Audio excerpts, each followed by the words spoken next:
las mujeres generada por el sistema de administración de justicia. Nuestra expositora será la magistrada doctora Delia Ávila Salazar, magistrada de la Corte Suprema de Justicia de Guatemala. Damos la bienvenida a los sitios con quienes estamos conectados: en Bolivia, la Escuela de Jueces del Estado; Colombia, el Consejo Nacional de la Judicatura; El Salvador, Consejo Nacional de la Judicatura; en San Salvador, Santa Ana y San Miguel. También a la Escuela de Capacitación Fiscal, con sede en Santa Ana, San Miguel y San Salvador. También a Guatemala, Organismo Judicial de la Secretaría de la Mujer y Análisis de Género; a Panamá, el Órgano Judicial de Panamá; y a República Dominicana, el Poder Judicial. Asimismo, damos un saludo a todas las personas que nos acompañan en esta sala de videoconferencias y a quienes nos están viendo por internet.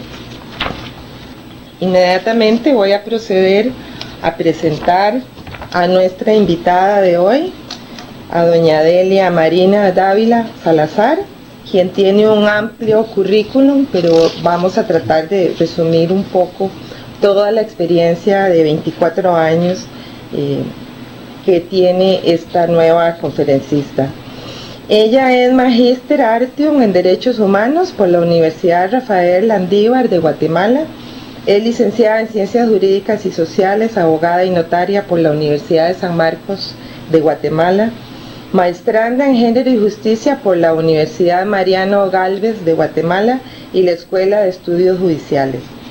Doctoranda en Derecho por la Universidad de San Carlos de Guatemala, y cuenta con 3 especializaciones en Ciencias Penales y Criminología, Derechos Humanos, Discriminación y Racismo y Teoría del Delito. Además cuenta con un posgrado en Actualización en Derechos de los Pueblos Indígenas en Guatemala para la eliminación del racismo y la discriminación racial. Como experiencia académica, ella ha participado en más de 40 eventos académicos, tanto a nivel nacional como internacional, en temas tales como derechos humanos, Estado del Derecho, investigación y persecución penal del derecho de trata de personas. Y se ha desempeñado como docente universitaria en las universidades de Rafael Landívar y Mariano Gálvez, ambas en Guatemala. En cuanto a los reconocimientos que ella ha recibido, ha sido declarada huésped distinguida de la ciudad de Managua en la República de Nicaragua por la Alcaldía de Managua por sus valiosos aportes brindados para el logro de la igualdad de género con seguridad y justicia. Ha sido distinguida como hija predilecta del Departamento de Santa Rosa por su impecable trayectoria y valioso aporte al sistema de justicia guatemalteco. Y ha recibido casi 20 premios más por parte de diversas asociaciones gremiales, como la Asociación de Mujeres Juristas de Santa Rosa, la Asociación de Abogados y Notarios de Santa Rosa, la Asociación Internacional de Mujeres Juezas y el Instituto de Magistrados de la Corte de Apelaciones, entre muchas otras. Como experiencia profesional, se ha desempeñado como agente fiscal del Ministerio Público, abogada defensora del Instituto de la Defensa Pública Penal, y en organismos internacionales como la Comisión Internacional contra la Impunidad en Guatemala, oficina legal, y abogada en el área de litigio e investigación. También ha sido coordinadora del Departamento Jurídico de la Comisión Presidencial, coordinadora de la política del Ejecutivo en materia de derechos humanos, agente del Estado por delegación de la Procuraduría General de la Nación para litigio ante la Corte Interamericana de Derechos Humanos, directora nacional de Procuración y auxiliar del Procurador de los Derechos Humanos. Actualmente es presidenta de la Cámara Penal, magistrada y vocal de la Corte Suprema de Justicia, además de integrar 5 comisiones del Poder Judicial, entre ellas la Comisión de la Mujer. Fue fundadora y primera presidenta de la Asociación de Mujeres Juezas de Guatemala, filial de la Asociación Internacional de Mujeres Juezas. Es un placer haber contar con su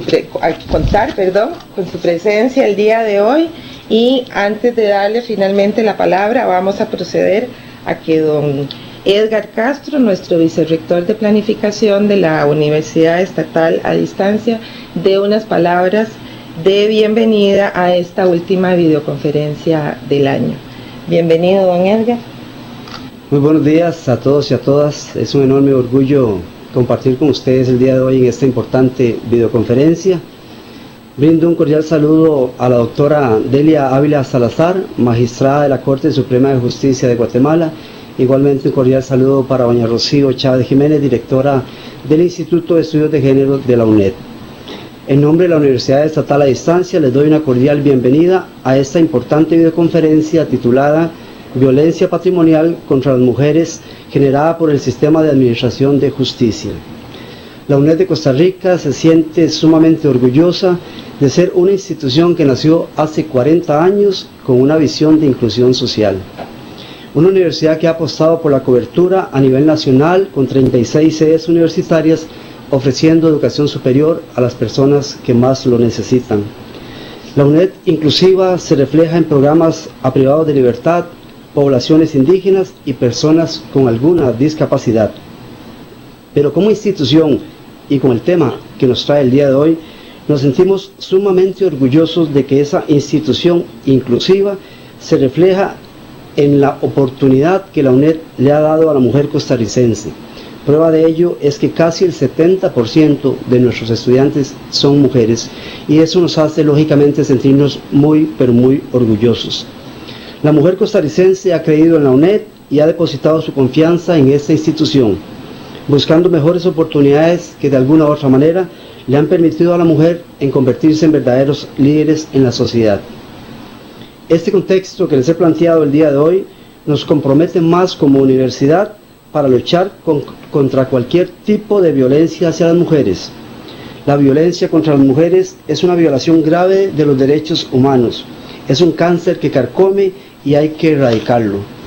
Por eso, el papel de la universidad y de la academia es fundamental en la construcción de una sociedad inclusiva e igualitaria. Es por eso que hoy deseo felicitar al Instituto de Estudios de Género de la UNED y a la Fundación Justicia y Género. El contar durante casi 7 años con la Cátedra Virtual Justicia y Género, apoyando actividades en toda Iberoamérica, nos hace sentirnos muy orgullosos. Hemos contado esta labor con el apoyo de al menos 18 magistradas como exponentes en 9 transmisiones al año a diferentes países, analizando temas que han contribuido a la discusión en esta importante temática, promoviendo la igualdad de género, la justicia y redes de apoyo entre los diferentes países. La UNED, por medio del Instituto de Estudios de Género, tiene claro el esfuerzo que debe hacer para proponer todo lo necesario a favor de la igualdad de la mujer. La Cátedra Virtual Justicia y Género facilita el poder pensar en todo lo que se requiere en cada país para erradicar cualquier forma de violencia hacia las mujeres, tanto física, patrimonial o psicológica. Videoconferencias como la del día de hoy buscan unir esfuerzos y espera tener impacto en la sociedad, ya que debe existir más bien un trabajo colaborativo entre no solo la universidad y la academia, también el Estado y también el mismo sector privado. Cierro este pequeño mensaje insistiendo y instando a todos a participar lógicamente y activamente para conmemorar el 25 de noviembre, el Día Internacional contra la Violencia hacia las Mujeres. De parte de la UNED, agradecemos el esfuerzo y la dedicación a todos ustedes, a los que participan en actividades como la de hoy, para seguir llevando actividades tan fundamentales en un tema tan prioritario para la sociedad, no solo costarricense, sino del mundo y de todo Iberoamérica. Muchísimas gracias. Buenos días. Muchísimas gracias, don Edgar Castro, nuestro vicerrector de planificación, por sus palabras para el cierre de este año 2016. Como él lo mencionaba, nuestro 7º año de la Cátedra Justicia y Género. Inmediatamente procederemos a escuchar las palabras de la doctora Ávila Salazar, quien desde Guatemala nos va a exponer el tema de violencia patrimonial contra las mujeres generada por el sistema de administración de justicia. Buenos días, doctora. Muy buenos días, doctora Chávez, doctor Castro. En primer lugar, quiero agradecer a Dios porque nos permite realizar esta conferencia virtual que constituye una herramienta valiosa de apoyo y discusión judicial. En segundo lugar, también agradezco a la Fundación Justicia y Género y a la UNES de Costa Rica por el trabajo tan importante que han realizado a través de esta cátedra virtual. Esta vez con el tema violencia patrimonial contra la mujer generada por el sistema de administración de justicia. Con ese tema sugerido de la conferencia nos invita a cuestionarnos a nosotros mismos como sistema de justicia, a cuestionar al sistema entendiendo que todas las instituciones del Estado involucradas en la administración de justicia asumimos una responsabilidad y un compromiso. Para entrar en el tema, investigamos un informe de la Comisión Interamericana de Derechos Humanos que se basó en audiencias temáticas, en testimonios, en visitas in loco y en un informe de la comisionada y relatora de la Comisión en el tema de Derechos de la Mujer, Susana Villarán, realizado entre el 2004 al 2005. En este informe de la Comisión Interamericana, titulado Acceso a la Justicia para Mujeres Víctimas de Violencia en las Américas, va dirigido justamente a señalar los obstáculos, las barreras o deficiencias, así es como la comisión denomina, a las falencias del sistema de administración de justicia de varios países de América. Vamos a ver algunos aspectos que señaló la comisión, como en el análisis y recomendaciones contenidas en este informe se basan principalmente en las obligaciones regionales sobre derechos humanos asumidas voluntariamente por los estados americanos, principalmente los que somos parte de la Convención Americana de Derechos Humanos y de la Declaración y la Convención Belén do Pará. Conforme a esas obligaciones, los estados se han comprometido a emplear la debida diligencia para prevenir, investigar y sancionar, así como erradicar la violencia contra las mujeres. Asimismo, de garantizar un acceso a los tribunales, a la justicia y a los recursos judiciales idóneos y efectivos. Esto constituye un requisito previo indispensable para el pleno cumplimiento de esa obligación de los estados. El informe señala las deficiencias como obstáculos para cumplir la obligación de la debida diligencia y combatir la impunidad. Entre ellos señala en el punto 6 el acceso a la justicia de las mujeres indígenas y afrodescendientes, a las cuales se les causa discriminación y racismo cuando no se les atiende con la debida diligencia. Eso significa no tener funcionarios judiciales que hablen su propio idioma, no brindarles un traductor que asista en las diligencias en su idioma, así como las deficiencias en la aplicación y en la interpretación de las leyes y en la implementación de los programas de gobierno. La justicia de las mujeres ha tenido avances como justicia especializada. Si tenemos una justicia especializada, necesitamos también funcionarios especializados para que apliquen esta justicia de la forma más eficaz.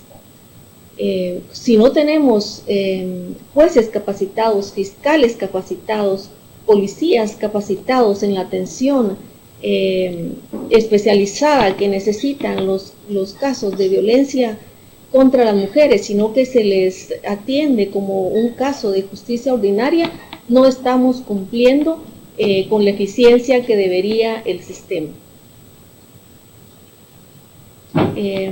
Otro de los obstáculos que señala este informe de la Comisión Interamericana es la falta de abogados de oficio para las víctimas de violencia que no cuentan con recursos económicos.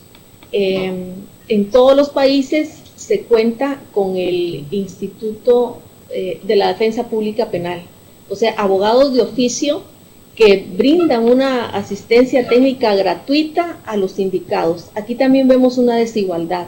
Las víctimas no cuentan con este apoyo. Si quieren apersonarse a un proceso, tienen que disponer de recursos económicos para contratar un abogado. Este año se hizo un seminario, una investigación en el seminario de la maestría de Género y Justicia. En esta investigación pudimos analizar sentencias de los juzgados especializados de feminicidio de Guatemala. Tomamos una muestra de 125 sentencias en el total de 1039 sentencias.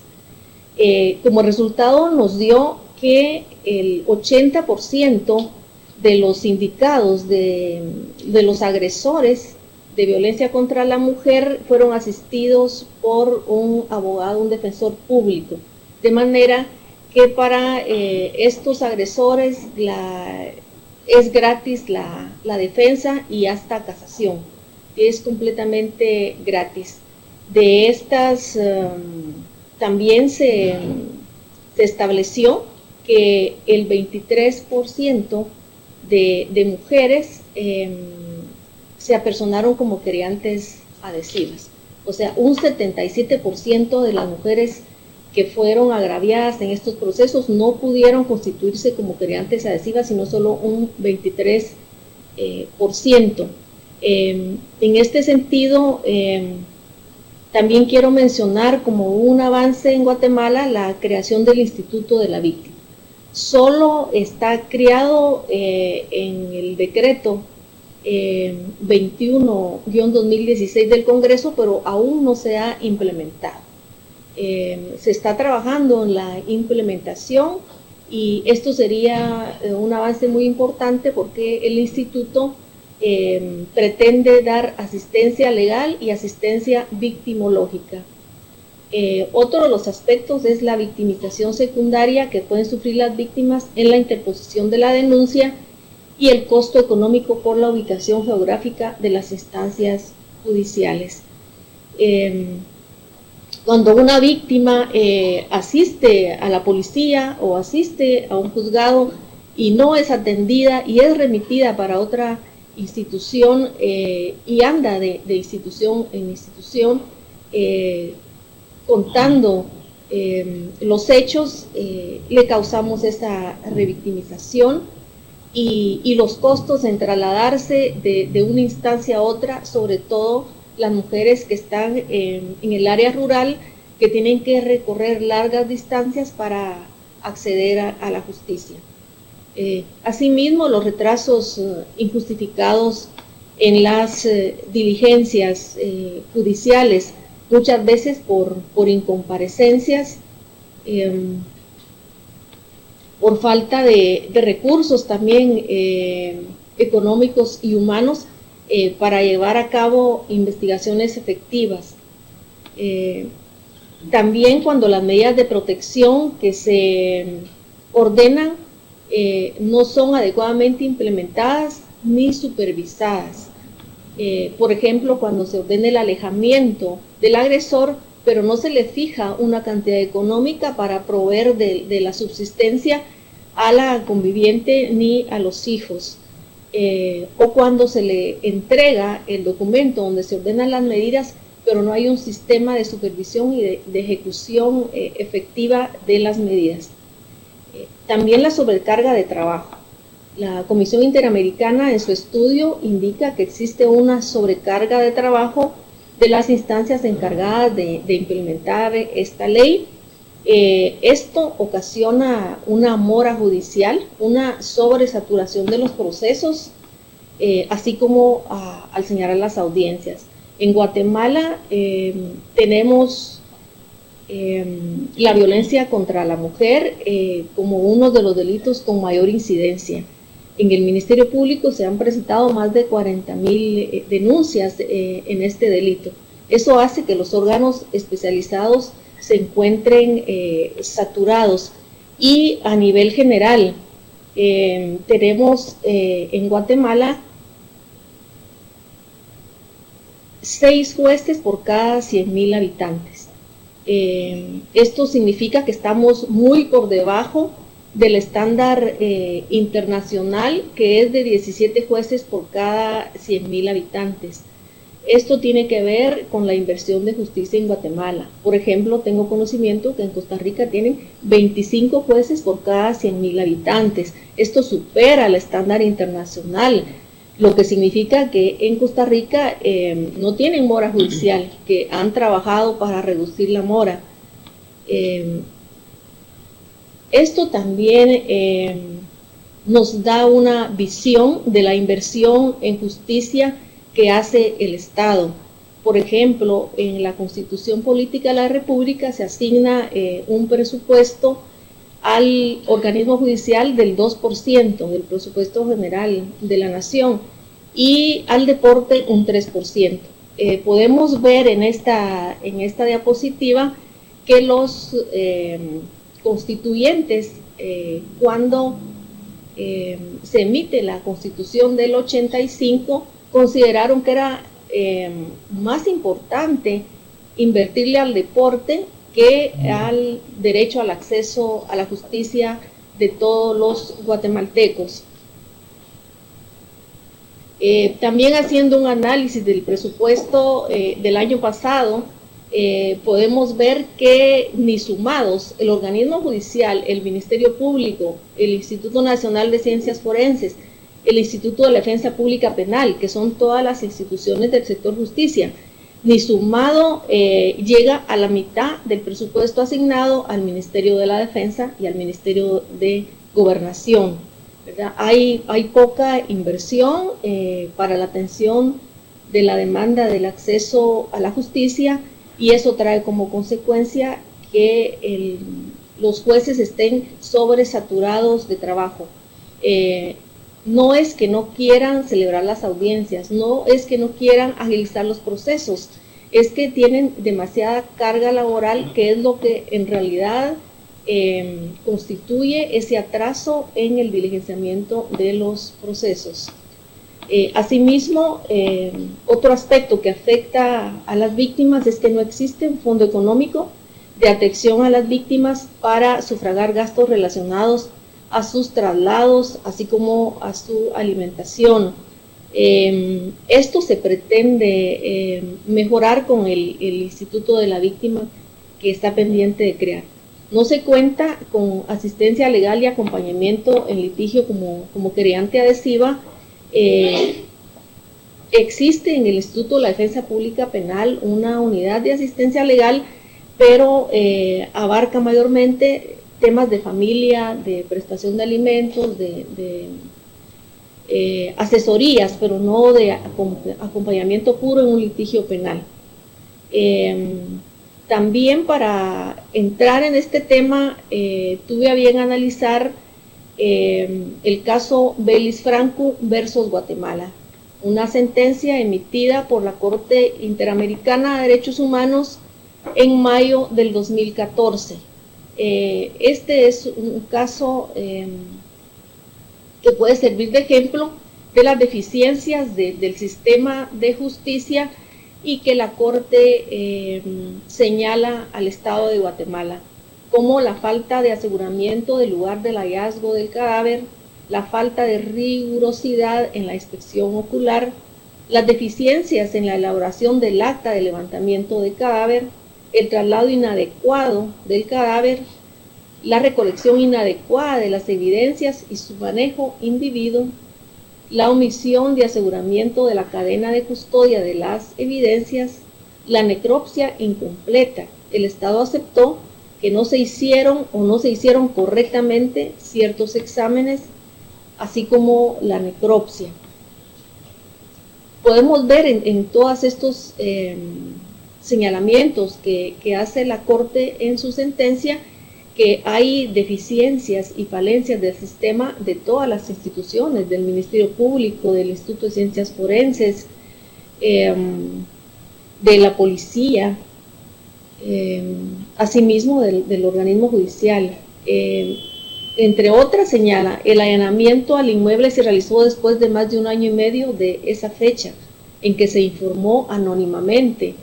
El análisis de las llamadas telefónicas correspondientes al celular que tenía la víctima, María Isabel, fue considerado más de 3 años, después de más de 3 años de contar con la información. El tribunal constató que en la investigación hubo periodos prolongados en que se omitió la realización de diligencias sustantivas de investigación. El Estado reconoció que un conflicto de competencia sustanciado entre el 11 de marzo al 21 de noviembre del 2002 generó un atraso en la investigación. Entre juzgados que no querían conocer el caso estaban planteando este conflicto de competencia, y entre que se resolvía el conflicto, pues también se generó un atraso en la investigación. La falta de diligencia, la omisión de aplicación de una medida cautelar en relación a una persona sospechosa como posible agresor, pese a la sugerencia de los investigadores efectuada el 20 de febrero del 2002. Cuando se pretendió ubicar de nuevo el paradero del posible agresor, 4 años después, ya no fue posible hacerlo. Para ir superando esas deficiencias, es importante también mencionar algunos avances en la administración de justicia. En Guatemala se ha trabajado en unos centros integrales de administración de justicia, justamente en las áreas del interior del país, para el fácil acceso de la justicia de las mujeres, como en Santiago Atitlán Sololá, en Santa María Nevas Quiché y en Santa Eulalia Huehuetenango. También la idea de estos centros de administración de justicia es que todas las instituciones que tienen responsabilidad de atención de las víctimas estén concentradas en un solo lugar. En estos centros se cuenta con la policía, con el INASIF, el Ministerio Público, el organismo judicial y la defensa pública. Todas las instituciones están instaladas en estos centros para el fácil acceso de la justicia de las mujeres. También se ha trabajado en modelos de atención integral conocidos como MAI, y estos se cuenta en 12 municipios de la República de Guatemala. Tengo entendido que en El Salvador también se está trabajando un programa integral con el proyecto Ciudad Mujer, que va más allá. También aquí se busca integrar al Ministerio de Educación, al Ministerio de Salud y Justicia en la atención de las mujeres. Asimismo, hemos tenido avances en formación y capacitación inicial y continua, teniendo como eje transversal en la Escuela de Estudios Judiciales el tema de género, así como actualización sobre derechos humanos de las mujeres y la perspectiva de género y etnia. La implementación de la política institucional del organismo judicial en los derechos de las mujeres. También se ha trabajado en especializaciones ya a nivel posgrado en 2 promociones de maestría de género y justicia. También con la ayuda de OACNUR se trabajó una herramienta guía para el análisis de sentencias de tribunales sobre delitos de femicidio y otras formas de violencia contra la mujer. Asimismo, se trata de que los jueces especializados compartan experiencias y criterios, y se han realizado 3 encuentros nacionales de órganos especializados de justicia. Nos pareció importante también hablar un poco del delito propiamente de violencia económica que regula nuestra ley contra el femicidio y otras formas de violencia contra la mujer. Esta ley regula la violencia física, la violencia sexual, la violencia psicológica, pero también la violencia económica. Nos parece que este es un avance porque la Convención Belén do Pará no regula este aspecto, este delito como tal, como violencia económica. Entonces nos parece que es un avance en Guatemala que la ley lo haya incluido. La violencia económica se da por acciones o omisiones que repercuten en el uso, goce, disponibilidad o accesibilidad de una mujer a los bienes materiales que le pertenecen por derecho, por vínculo matrimonial o unión de hecho, por capacidad o por herencia, causándole deterioro, daño, transformación, sustracción, destrucción, retención o pérdida de objetos o bienes materiales propios o del grupo familiar, así como la retención de instrumentos de trabajo, documentos personales, bienes, valores, derechos o recursos económicos. Este tipo de violencia económica es un delito de resultado y tiene como supuestos, 4 supuestos, que son los siguientes: destruir u ocultar documentos justificativos de dominio o de identificación personal o bienes, objetos personales, instrumentos de trabajo que les sean indispensables para ejecutar sus actividades habituales. Menoscabar, limitar o restringir la libre disposición de sus bienes o derechos patrimoniales. Otro de los supuestos es obligar a la mujer a suscribir documentos que afecten, limiten o restrinjan su patrimonio o lo pongan en riesgo, o que eximan al agresor de responsabilidad económica, penal, civil o de cualquier naturaleza. Asimismo, someter la voluntad de la mujer por medio del abuso económico a no cubrir las necesidades básicas de ésta y la de sus hijas e hijos.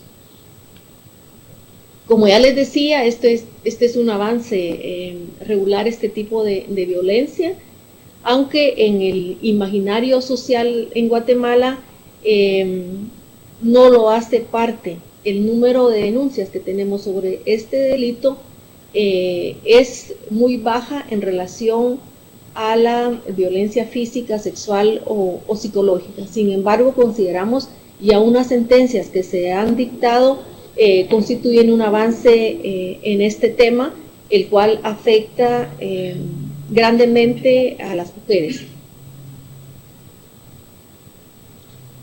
Tenemos algunos datos estadísticos en cuanto a las denuncias de violencia económica en contra de las mujeres. En el 2013, de 16 denuncias, hubo 10 sentencias condenatorias. En el 2014, de 18 denuncias, hubo 8 condenatorias. En el 2015 se presentaron 31 denuncias, de las cuales 27 fueron sentencias condenatorias. Y para el 2016 llevamos 16 denuncias, de las cuales ya se dictó sentencia condenatoria en 11 casos. Quisiera mencionar algunos de los casos como ejemplo sobre cuáles han sido los hechos de violencia económica que se han sancionado.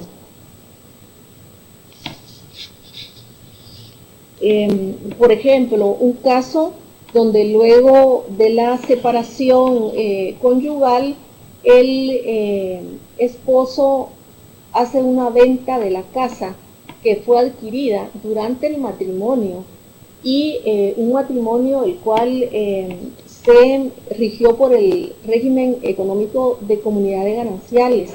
El esposo hace una venta a su señora madre para poder sacar de la casa a la conviviente y a sus hijos. Por eso la esposa acude al sistema de justicia denunciando violencia económica, y el caso fue resuelto por un tribunal no especializado, por el Tribunal Tercero de Sentencia Penal y Delitos contra el Ambiente de Guatemala.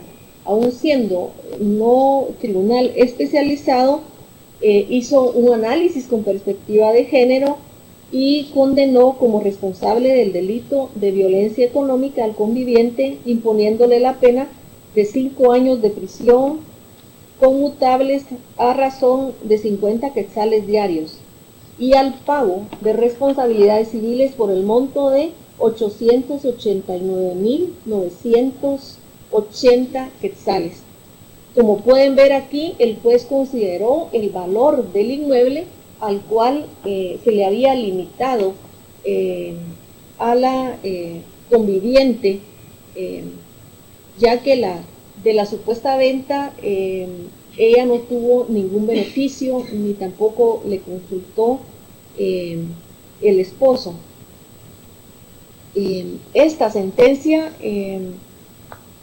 fue impugnada por el recurso de apelación, la sala confirmó el fallo, llegó a casación y la Cámara también confirmó el fallo y se encuentra firme porque ya no se acudió al amparo. De manera que este es un ejemplo de la violencia económica.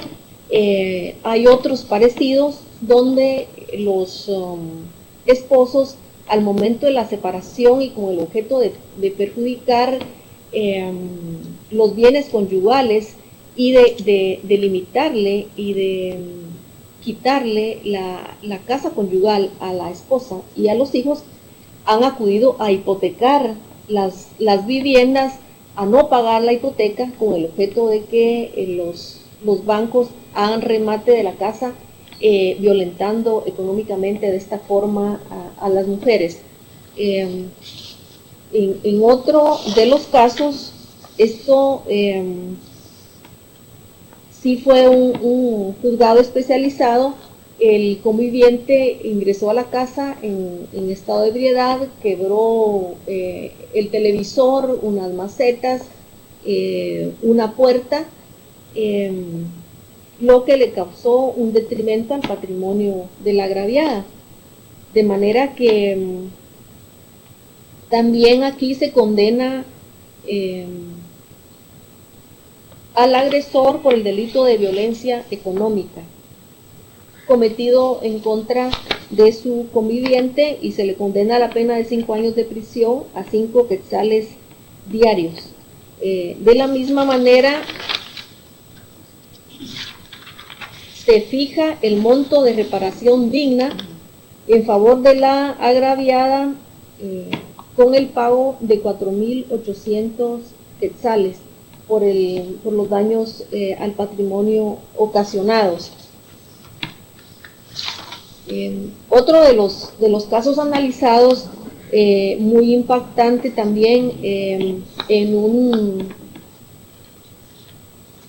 juzgado especializado, el conviviente llegó a la casa también en estado de ebriedad, sacó la ropa, quemó la ropa de la esposa, de los hijos, quemó la casa que era de bambú y luego se llevó las láminas, de manera que hizo una destrucción total de la casa.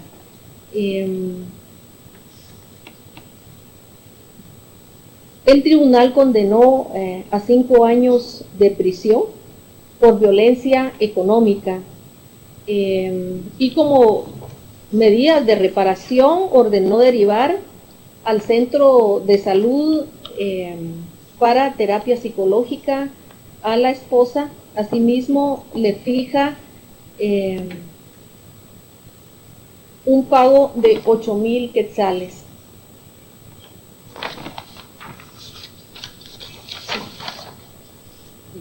Entonces, es un ejemplo que tenemos de algunos de los casos donde se ha sometido a la justicia y se ha sancionado por la violencia económica. También es importante hablar sobre las buenas prácticas y la reparación digna. Nuestra legislación, tanto el Código Procesal Penal como la ley contra el femicidio, regulan la reparación digna. Han habido muchos avances en este tema, aunque creemos que todavía es una deuda pendiente, que todos el sistema se actualice y promuevan y apliquen estas medidas de reparación dignas. En cuanto a los principios de la reparación, tenemos como una forma de restitución, indemnización y rehabilitación de la víctima. La responsabilidad internacional de los estados en cuanto a la garantía de no repetición. Velar por el cumplimiento de los elementos básicos de integralidad y proporcionalidad de la reparación. Cumplir con los criterios de reparación según la observación de las circunstancias del caso y las peticiones de las partes. Cumplir con los actos de reconocimientos que dictan las sentencias. Asimismo, la Comisión Nacional para el Seguimiento y Apoyo al Fortalecimiento de la Justicia elaboró un módulo, La víctima frente al proceso penal guatemalteco, que busca la orientación de los derechos básicos que como víctima tienen las personas en general, ofreciendo una introducción al estudio del derecho victimal, que incluye la definición de esta novedosa rama del derecho, realizándose sobre el tema talleres interinstitucionales e incorporándose dentro de los cursos de formación de las instituciones que forman esta comisión. Esto es importante, el enfoque interinstitucional, el abordaje interinstitucional que se ha dado a la problemática. En esta comisión nacional participamos el organismo judicial, el Ministerio Público, la Defensa Pública, la academia, la policía y también sociedad civil. Y se hace un estudio a nivel de todas las instituciones, así como la proyección de la capacitación también se hace desde ese enfoque. Ya se han realizado más de 6 talleres con funcionarios de las diferentes instituciones para introducir la importancia de los derechos de la víctima, introduciéndolo como un derecho victimal. En cuanto a la reparación digna, es importante mencionar la potestad que tienen los jueces para poder dictar diversas medidas de reparación digna. Para eso quisiera mencionar este caso conocido como Sepursarco. Es un caso de justicia transicional que se dio en Guatemala 30 años después que ocurrieron los hechos. Fue dictada por el Juzgado de Primera Instancia Penal, Narcoactividad y Delitos contra el Ambiente de Mayor Riesgo A, en la cual se dictaron 16 medidas reparadoras. Aparte de la reparación económica que contempla la sentencia, también contempla otras medidas, como ordenar al Ministerio de Salud construir un centro de salud en esa comunidad, en el Estor Izabal, en Sepursarco. Al Ministerio de Educación también construir un instituto de educación media en la comunidad, otorgar becas de estudio en todos los niveles a las personas que habitan la comunidad. Al Ministerio de Cultura, la elaboración de un documental relacionado al caso de violencia que sufrieron las mujeres en esa sentencia también al Ministerio de la Defensa incluir en sus programas de formación militar cursos de derechos de las mujeres y de la eliminación de la violencia en contra de las mujeres, de derechos humanos de las mujeres. Al alcalde también del Estorizabal se le ordena en el plazo de 1 año construir un monumento que represente la búsqueda de la justicia de las mujeres de Sapur Zarco. Al Ministerio de Educación también se le ordena incluir en sus programas de estudio este caso. Esto es importante, aunque esta sentencia aún no está firme, pero puede observarse a través de ella la facultad que la ley otorga a los jueces para poder aplicar estas medidas de reparación digna que ayudan a la reconstrucción del proyecto de vida de las mujeres víctimas de violencia. Y para finalizar, consideré oportuno indicar los desafíos que enfrentamos como sistema de justicia. La creación de nuevos órganos jurisdiccionales especializados en delitos de femicidio y otras formas de violencia contra la mujer para facilitar el acceso a la justicia y evitar la mora judicial, ya que actualmente tenemos juzgados especializados en 11 de los 22 departamentos. Ampliar el funcionamiento del sistema de atención integral SAI, intérpretes y guarderías en los órganos jurisdiccionales de orden común donde no existen juzgados especializados. Fortalecer los procesos de capacitación y sensibilización del personal de todos los órganos jurisdiccionales de orden común para que brinden una atención con calidad y calidez a las mujeres que denuncien violencia.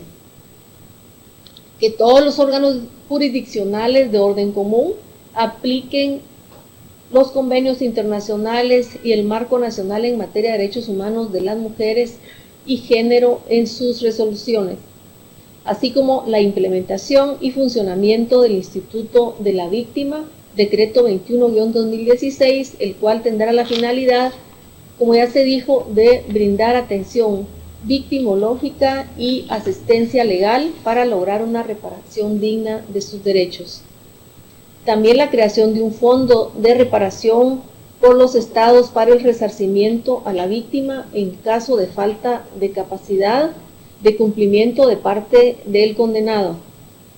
Ampliar la cobertura del Centro de Interpretación y Traducción Técnica, Jurídica e Indígena de la Unidad de Asuntos Indígenas del Organismo Judicial.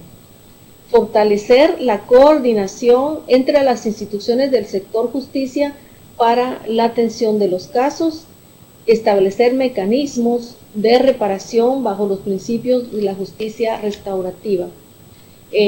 Un saludo para todas las personas que nos han escuchado virtualmente y las que están presentes, y mi agradecimiento por permitirme este espacio para compartir algunas experiencias del sistema de justicia guatemalteco y lo que se logró investigar con relación a este tema. Muchas gracias.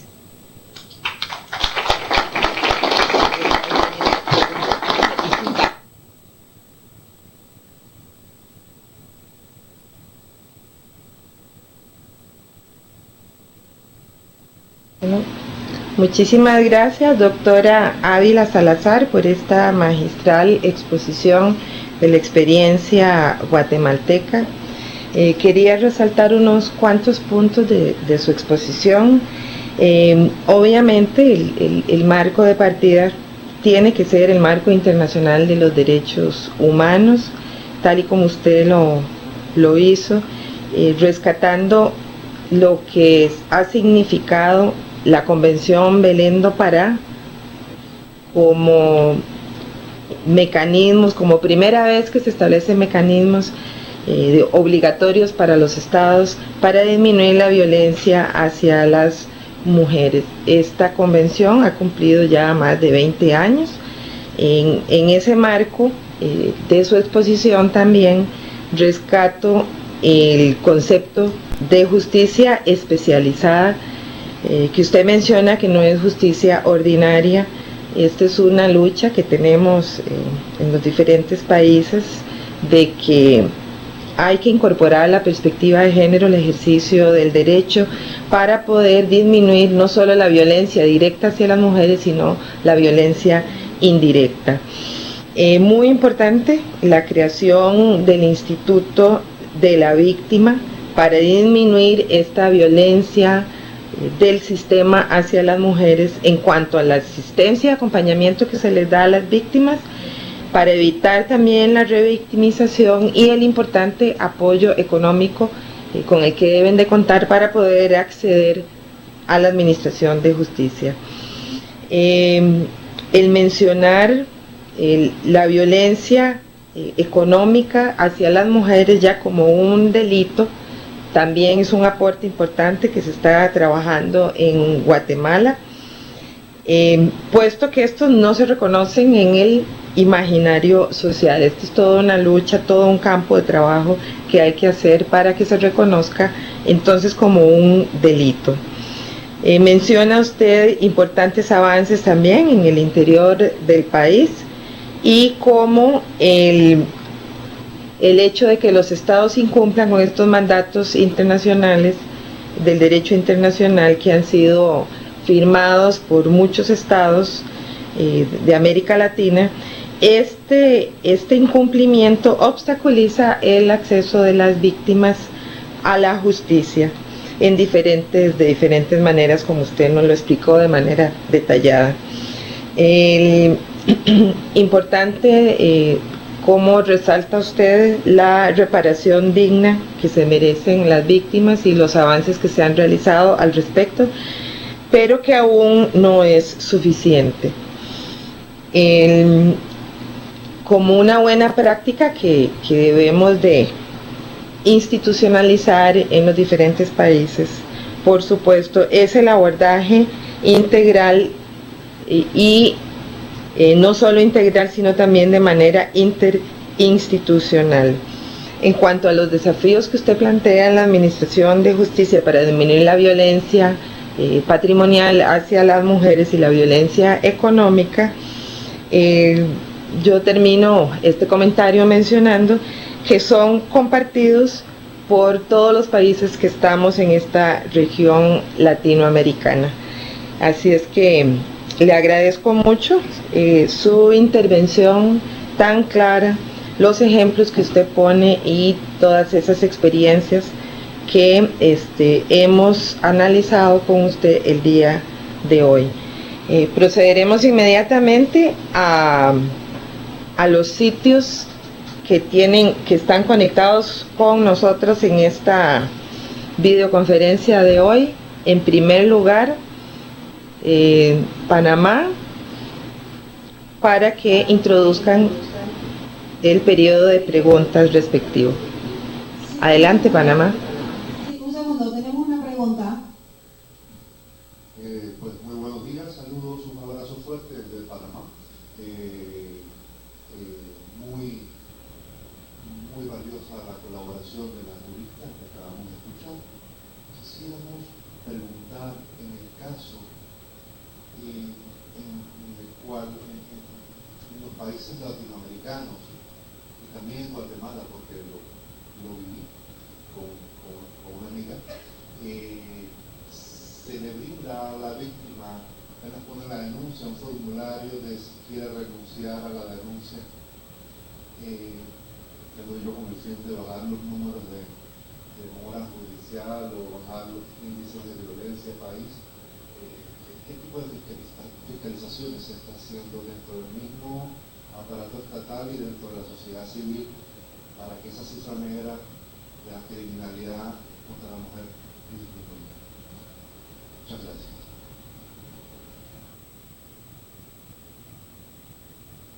Muchas gracias, Panamá. Continuaríamos con la sala de videoconferencias de Colombia. ¿Tienen alguna pregunta? Colombia no tiene preguntas, muchas. De acuerdo. Daríamos el pase entonces a República Dominicana. Adelante, República Dominicana.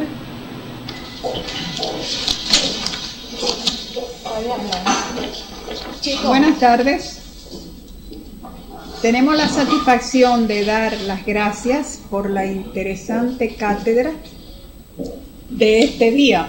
Agradecemos a la doctora Delia Álvarez Ávila Salazar por esa cátedra tan excelente. Debemos agradecer también la asistencia al día de hoy a esta participación, dando agradecimiento al Ministerio de Relaciones Exteriores, a la Subcomisión para la Igualdad de Género del Distrito Nacional, a las jueces y los jueces presentes, a la Escuela Nacional de la Judicatura, a la Fundación Vida Sin Violencia, Patronato de Ayuda a Casos de Mujeres Maltratados, la representación legal de los derechos de las víctimas y los diferentes juzgados que aquí están presentes.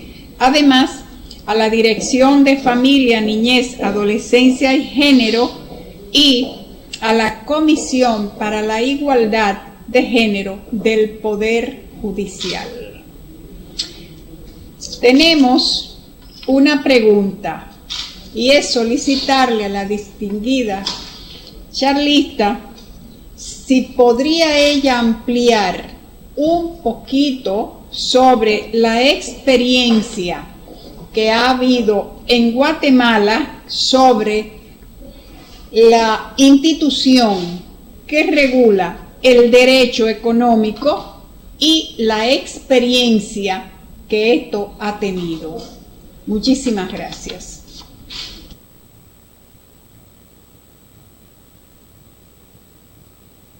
Muchas gracias, República Dominicana. Continuaríamos con Bolivia. Adelante con sus preguntas, Bolivia.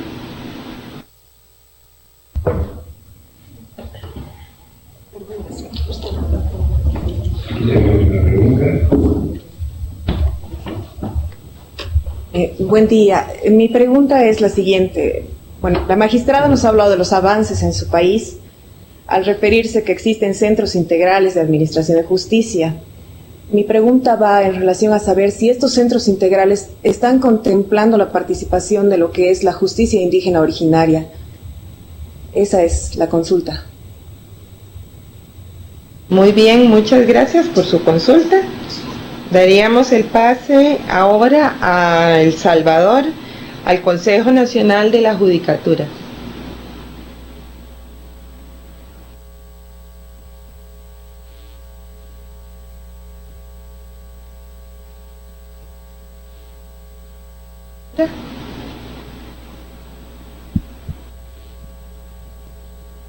De acuerdo, e inmediatamente a la Escuela de Capacitación Fiscal.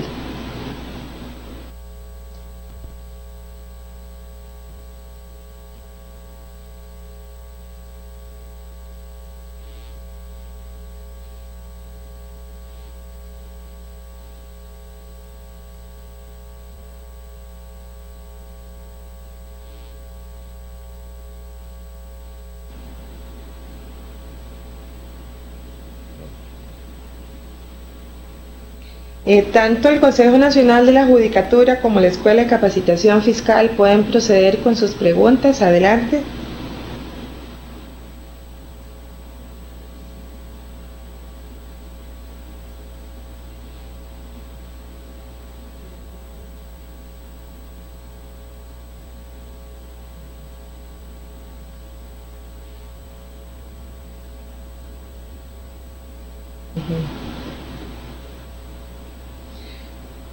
Vamos a proceder a darle la palabra a la doctora Ávila Salazar para que responda a las consultas hasta ahora realizadas. Posteriormente regresaremos a El Salvador con las preguntas respectivas, dado que tenemos un un pequeño problema.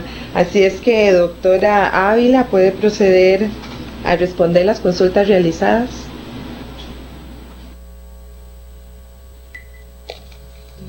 Muchas gracias, doctora Chávez. En cuanto a la primera pregunta del representante de Panamá, que si a las víctimas se les obliga a desistir, legalmente el artículo 5 de la ley contra femicidio y otras formas de violencia contra la mujer establece que los delitos de violencia contra la mujer son de acción pública, de manera que aunque la víctima desistiera, el ente acusador continúa con la investigación. Asimismo, el artículo 71.1 del protocolo de la ley de femicidio establece que tampoco en los casos de violencia contra la mujer es aplicable un criterio de oportunidad. O sea, no pueden celebrarse acuerdos entre el agresor y la víctima para concluir un proceso de violencia contra la mujer. Pudiera ser que al momento de presentar la denuncia, algún funcionario no sensibilizado tratara de convencer a alguna víctima de que no ponga su denuncia, de convencerla de que arregle sus problemas en su casa. Pudiera ser, pero una vez activado el mecanismo de justicia, presentada la denuncia, no es posible que haya un desistimiento para terminar el caso o para reducir la mora judicial.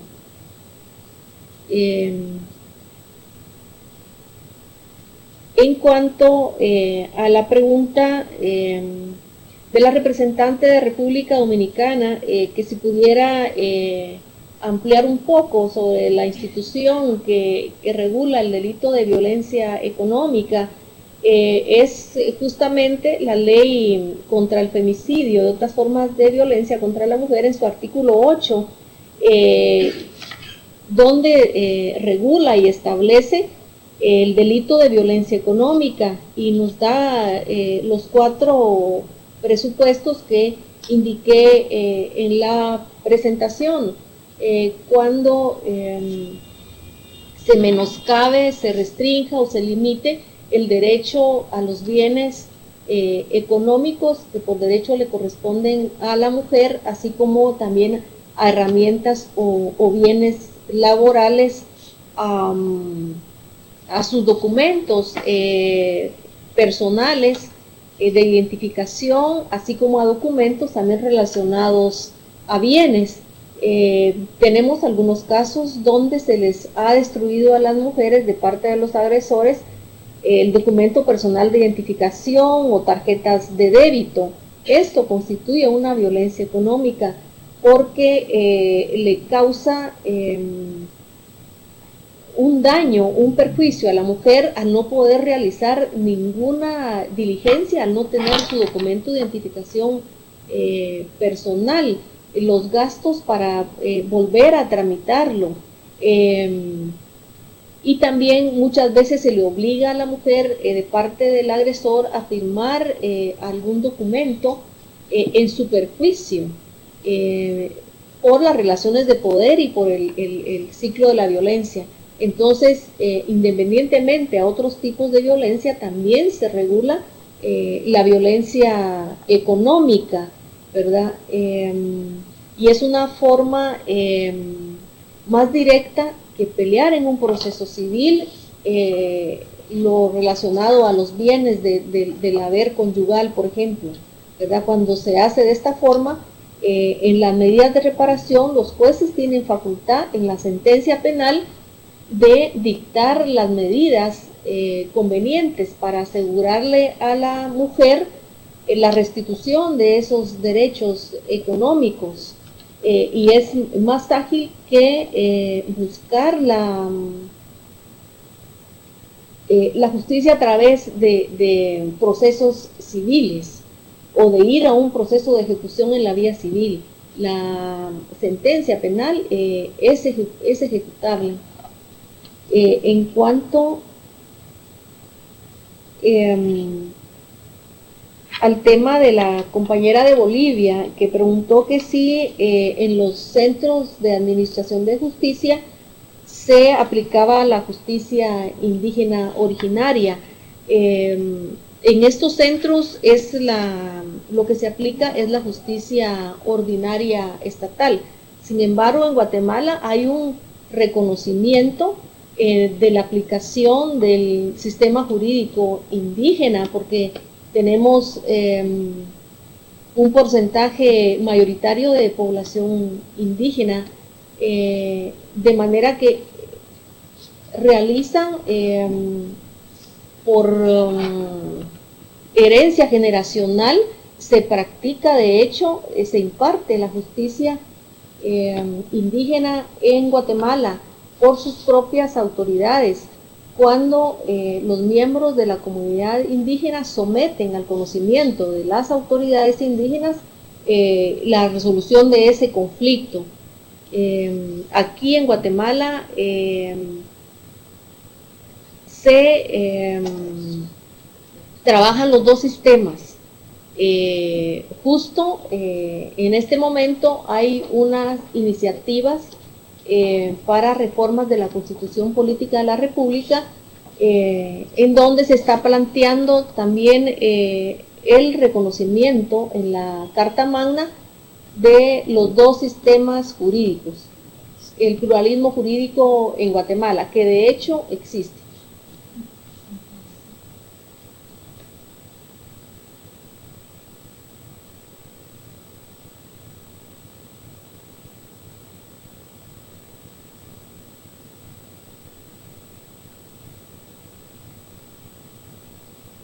Muchísimas gracias, doctora Ávila, por su claridad en la exposición de las respuestas.